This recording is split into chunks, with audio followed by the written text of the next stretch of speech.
few months ago, I rolled out a HARO outreach system that's been bringing in a steady amount of links. It was about 10 backlinks every single month from domain authority 40 or above. And over time, I've been successfully scaling the system. So I wanted to give you an update on the system, how I've scaled the team, as well as some of the results that I've been seeing in terms of output. So by the end of this video, you're going to hopefully have a better understanding of how you can run an HARO outreach system yourself, whether it's for your own site or for a client of yours. So in case you haven't watched my last video, my HARO system is quite simple. I hire outreachers who essentially respond to queries for $5 per pitch, and then they get paid bonuses for placements of actual links or brand mentions. The reason why this works is because it means that they actually get incentivized on performance as opposed to just randomly responding to queries.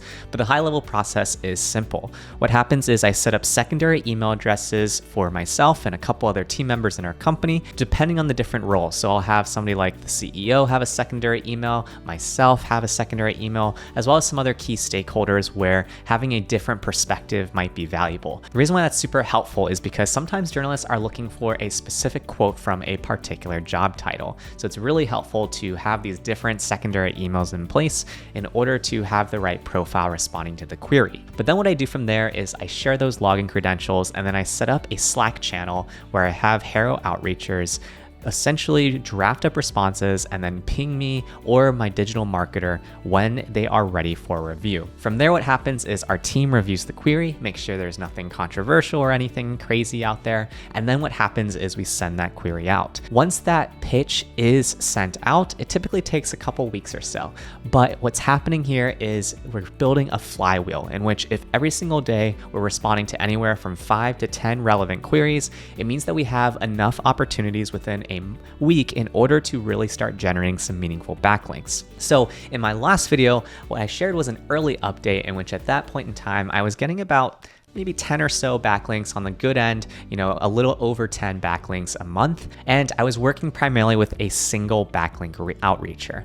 And that was going really well. In fact, he was pretty busy and we were definitely getting queries out and seeing results. However, we started reaching this capacity point in which he couldn't really keep up with the flow of all the different queries that might be available out there. And so I wanted to bring on extra help in order to de-risk this particular strategic project. So what I did over about 2 to 4 weeks or so was I onboarded 2 other HARO outreachers to essentially begin training them to learn how to respond to these sorts of journalist pitches. We took a lot of the best practices that we were seeing from the first outreacher and then applied them when we were teaching and onboarding these 2 other responders. So now we have a team of 3 HARO backlink outreachers who are all trying to respond to anywhere from 5 to 10 pitches every day or every other day. So if you just do the math backwards on that, if you're doing about 10 to 15 pitches per day, it means that at the very minimum, you're typically getting across 3 people 75 to 100 pitches every single week. And if that's the case, then what's going to happen is you're typically going to be seeing anywhere from 300 to 400 responses on the low end in terms of pitches that you are sending outbound within a month. And if you take that sort of assumption and you assume that there's variances in terms of the performance of different HARO outreachers, you'll typically see at least a 7.5 or higher conversion rate in terms of pitches that are accepted. Typically for the top performers, I've seen anywhere from 10 to 15% of pitches being accepted. But what that means is that you now have a steady flow of links that are coming into your site every single month. And that's exactly what we've seen. Even though we have scaled out the number of pitches that we are sending and that there's sometimes some variance between the quality of some of our outreachers versus others because, one guy is really experienced with multiple years of working with multiple clients, whereas the other 2 are a little bit more beginners and they are learning and becoming better at the craft. What we are consistently seeing is that within 30 to 45 days after the close of the prior month, we are consistently getting over 20 link placements. And this is really important for us because our domain authority is already in the high 40s, but what we're doing in our responses is we are specifically targeting folks that are equivalent or higher in terms of domain authority to our website. In other words, we're not just filling out any single pitch out there. We are getting targeted websites that we believe will move our authority score even higher. So let's take a look at this tracker, take a look at what's been going on and exactly the fundamentals of how this system is all set up. That way you can also do this sort of similar approach when it comes to building a HARO outreach team. All right, so here you can see my overall tracker. It's really quite simple. I've made a similar version of this in my last video, so be sure to check that out in case you want to watch this in a little bit of a slower pace. But at a high level, the way my system works is I've got an outreacher section where the person that is responding to that outreach is going to input their name there. From there, they're going to select which profile is being used. So like I mentioned earlier, I've got a couple colleagues and myself that have secondary email addresses that we've set up to have the pitches sent out from. And so that's what they select there. From there, there's some sort of question or HARO pitch that they're responding to. We also do source from a couple other sites. So you can definitely check out other sites like Help a B2B Reporter Out, or also things like Source Bottle and whatnot. But what's happening here is they're inputting what date they received the pitch, as well as what date they sent the pitch. So this is how we keep track of things so that across the 3-person team, there's no confusion in terms of who exactly is doing what, and there's no crossing of hairs in terms of the same pitch being responded to. From there,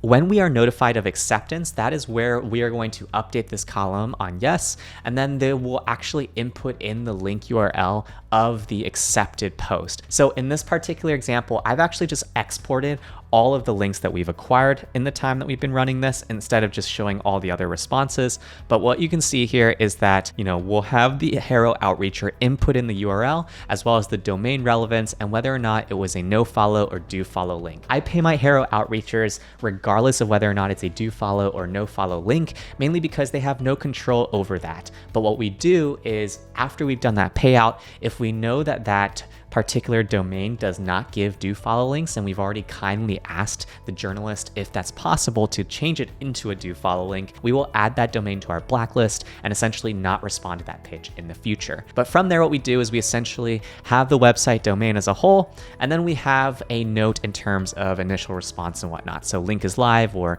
brand mention and stuff like that. The next columns over on the right are literally just my tracker for whether or not I've paid my HARO outreacher. So usually what I do is I set up milestones in anywhere from blocks of 25 to 50 pitches. And then what I do is I have them submit that block for the payment of the pitches, as well as any bonus payments that I'm due for paying them on because, there's been an update from journalists and these links are live. And so that's typically my sort of system in which every single one, if you think about it, all right, if we have 50 pitches and you are paying $5 per pitch, it means that the base payment is $250. And then in the case where they get, for example, just one backlink, then that would be a $30 bonus. In the case where the domain authority is 90 or above, which you can see we've gotten a couple placements of, we have this one where there was 94, another one that was 91, and so on, we will pay a 3x payout for that just because those sites are so much harder to place on. You'll also notice though that it is sometimes hard to get do follow links with those high domain authority sites. We did happen to get one later on in here, but essentially what you'll see is that I've done a quick calculation to kind of show you this in action. So by month, essentially what we see here is you can see that I got 12 links the first month after that I had implemented this system, 9 the following month, and then as we've started to really see the results in the longer term of these journalists getting back to us and things like that on pitches, we're starting to see a ramp up, and this is around the time when we started to really hire more people on our team. So we're seeing a direct function in which what's happening is as we reply to more queries, we're getting more backlinks as well. If you want to go ahead and take a look at this in the form of a chart, I will go ahead and make a quick one here. And what you can see here is that with respect to the backlinks, we are essentially quickly growing to a steady flow of 20 or more backlinks from these particular high domain authority sort of sites that are definitely going to help our site as we start to work on our authority score. We've already seen the impact of this. In fact, we've seen around a 6 to 8, depending on which tool you use, domain authority increase across our site because we've been targeting these domains that are of comparable, if not higher authority than our own core domain. So this sort of system is really not that hard to implement. All you need to do is go on Upwork and hire an outreacher, or check out sites like onlinejobs.ph to find great writers, where there's a huge market of Filipino freelancers that are ready to write for you. But it can be a great way to create a sustainable sort of system that you know is going to work in the background of your business while you are working on other SEO or content initiatives. This is something where it really hasn't cost us all that much money. We spent a couple grand all in, but the cost per link, as I calculated in my last video, has largely remained the same, if not gone down, in that we aren't paying a ton of money for each of these links when you look at it from an all-in cost relative to the quality of the links we're getting. And the nice thing about this is that we still maintain control over every single query that goes out. So that means that as opposed to hiring some sort of link building agency where you don't really know exactly what they're doing in order to acquire that link, we are in full control of our destinies when it comes to this sort of link building tactic. So hopefully this update was useful to you. In the case where you want to see more about this or want me to dig more in depth about any of this, let me know in the comments below. Hit that like button for more content, and then check out my video over here where I dug into the basics of my HARO outreach system.